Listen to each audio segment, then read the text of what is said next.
Bonjour à tous, moi c'est Gab, et quelquefois il m'arrive soudainement de penser à comment peut-on coder une application comme WhatsApp, Twitter, YouTube, TikTok, Instagram ou encore Gmail. C'est alors que je me suis donné le défi de recoder Gmail en 24 heures en utilisant Python. Pourquoi Python? Parce que c'est le seul langage que je connais. C'est parti! Bon, pour commencer, il nous faut un code de base qui permet d'envoyer un mail. J'ai alors cherché sur YouTube et je suis tombé sur la vidéo de Just Another Coder, vidéo en description. J'ai alors repris son code en le modifiant un peu. Oh, tu fais quoi? C'est quoi ton problème? Tu voles le code d'un autre. T'as pas honte? T'es un ouf, toi! Vas-y, tu vas aller en prison, là, imbécile!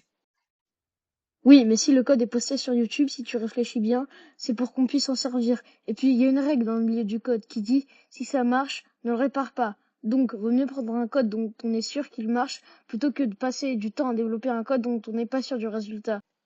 Donc, T'as trop la rage! T'as trop la... venons-en au code. Voici le sien. La première ligne du code consiste à importer une bibliothèque qui permet d'envoyer des emails avec un script. Ensuite, le code s'occupe de récupérer les informations nécessaires à l'email, le mail de l'envoyeur, le mail du destinataire, le sujet et le message. Ensuite, le code crée le mail composé du sujet et du message. Et enfin, le code se connecte à Gmail, vous demande votre mot de passe d'application pour finalement envoyer le mail. Et maintenant, je pense que la majorité d'entre vous se demande, mais qu'est-ce qu'un mot de passe d'application? Eh bien, c'est un mot de passe que vous pouvez créer avec un compte Google pour vous connecter sur les logiciels ou sur les sites sur lesquels vous ne pouvez pas vous connecter avec votre mot de passe habituel, car ce serait trop dangereux. Et voici mon code. Bon, il est presque identique au précédent, mais voici ce qui se passe quand je l'active. L'espèce de cache noir moche que vous voyez là, c'est un cache pour protéger les informations, genre mon mail, tout ça. Voilà. Et voilà, comme vous pouvez le voir, le code a bien envoyé un mail à mon adresse email. Bon bref, là, avec notre code, on va pas aller très loin. Il est moche, complexe à utiliser et surtout, il ne fait quasi rien. C'est comme s'il était tout nu, il va donc falloir l'habiller. Maintenant, pour habiller notre code, il faut le rendre plus attirant et lui ajouter quelques fonctionnalités. On va commencer par modifier la manière de se connecter en faisant une vraie fenêtre avec des zones de saisie, etc. Bon, comme vous pouvez le voir, quand je me connecte, une fenêtre s'ouvre avec un bouton Send Email. Mais il n'y a rien dedans, il faut que je code la fonction Send Email. Donc, c'est parti. Donc là, comme vous pouvez le voir, je clique sur un menu déroulant censé stocker les mails non lus, mais je n'ai pas encore codé cela pour le moment. Mais voyons ce qui se passe quand j'appuie sur le bouton Send Email. Donc là, comme vous pouvez le voir, il y a une zone de saisie pour entrer l'adresse mail du destinataire, une zone de saisie pour entrer le sujet, un espace pour entrer le texte, et enfin un bouton pour envoyer le mail.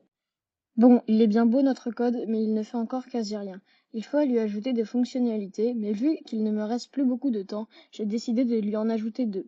Une pour consulter ses mails non lus, et une pour implanter des réglages, après quoi notre code sera fini.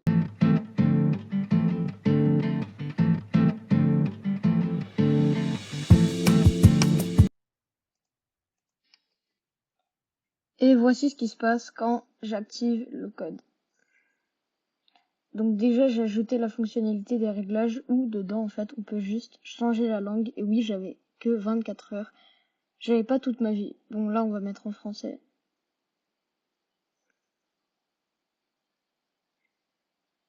Là, j'ai mis en accéléré la partie de la connexion parce que c'est relou. Donc voilà, se connecter. Là, je vais vous montrer l'envoi d'email. Donc, on met le destinataire. Donc là, c'est mon adresse mail pour vous montrer un truc tout à l'heure. Voilà. C'est long, je sais. Voilà. Regardez. Tac. Voilà. Donc là, j'ai rentré mon adresse mail après 30 minutes. Voilà.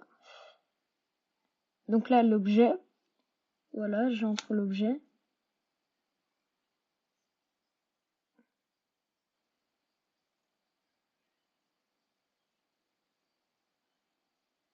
Ensuite, voilà le corps du mail. Bah, j'ai mis n'importe quoi parce que vraiment, on s'en fout. C'est pas ça le plus important.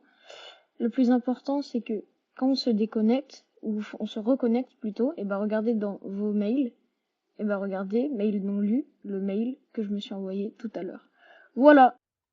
Bon, c'est pas le code du siècle, je le sais très bien, mais maintenant, il faut que je vous explique comment cela fonctionne. Alors pour faire simple, le code a besoin de ton compte Google pour avoir accès à tes mails non lus. Il te demande alors ton mot de passe d'application et ton mail. Et ça, c'est la bibliothèque SMTplib qui gère tout ça. Ensuite, pour ce qui est de la récupération des mails non lus, c'est la bibliothèque Imaplib qui s'en charge. Et tout ce qui est changement de langue, c'est du code bête et chiant à faire. Tu dois entrer toutes les traductions manuellement.